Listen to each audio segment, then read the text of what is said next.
एक दिन राजा के दरबार में एक व्यक्ति आया जिसके पास 2 गायें थीं।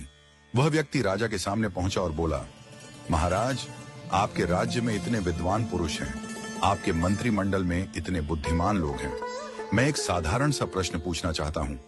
क्या आप मुझे यह बता सकते हैं कि इन 2 गायों में मां कौन है और बेटी कौन? राजा ने दोनों गायों का ध्यानपूर्वक निरीक्षण किया।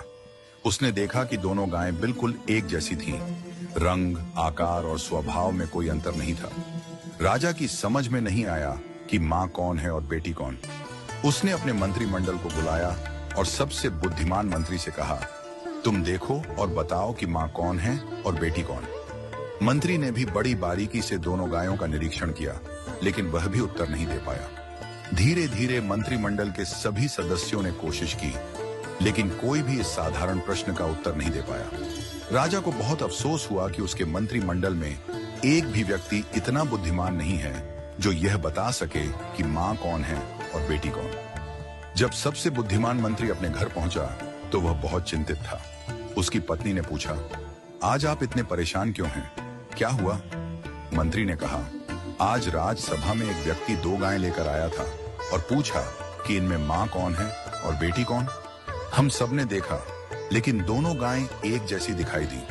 कोई भी यह साधारण सा उत्तर नहीं दे पाया। मंत्री की पत्नी मुस्कुराई और बोली, कल मुझे भी राजसभा में ले चलिए, मैं इस प्रश्न का उत्तर देने की कोशिश करूंगी। अगले दिन जब राजसभा पुनः लगी, मंत्री ने राजा से अपनी पत्नी को सभा में लाने की अनुमति मांगी।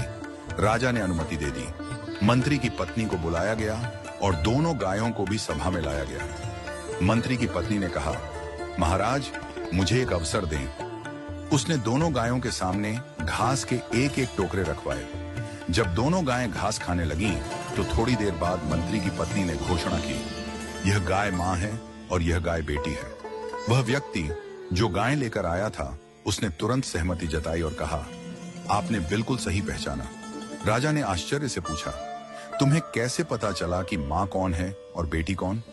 मंत्री की पत्नी ने समझाया, जब मैंने दोनों के सामने एक जैसा घास का टोकरा रखा, तो जो बेटी थी उसने जल्दी जल्दी अपनी घास खा ली और अपनी मां के टोकरे में भी खाने लगी। दूसरी ओर मां ने घास खाने की गति को धीमा कर दिया, आराम से खाने लगी। एक मां ही इतनी निस्वार्थ होती है कि खुद भूखी रहकर भी अपनी संतान को खिलाती है।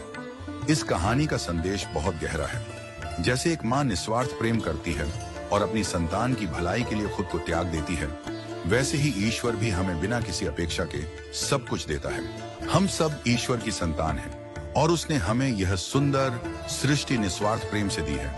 हम अक्सर ईश्वर से केवल अपनी इच्छाओं की पूर्ति की प्रार्थना करते हैं, लेकिन कभी यह नहीं पूछते कि हे प्रभु, आप खुश तो हैं? जिस तरह हमें अपने माता पिता का सम्मान करना चाहिए, उनसे बातचीत करनी चाहिए और उनकी खुशी का ध्यान रखना चाहिए, वैसे ही हमें ईश्वर से भी संवाद बनाए रखना चाहिए।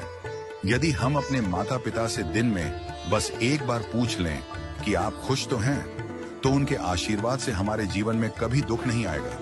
पूजा पाठ या मंदिर जाना जरूरी नहीं, लेकिन माता पिता और ईश्वर से संवाद हमेशा बना रहना चाहिए। उनका प्रेम और आशीर्वाद हमारे जीवन को खुशहाल और समृद्ध बनाएगा।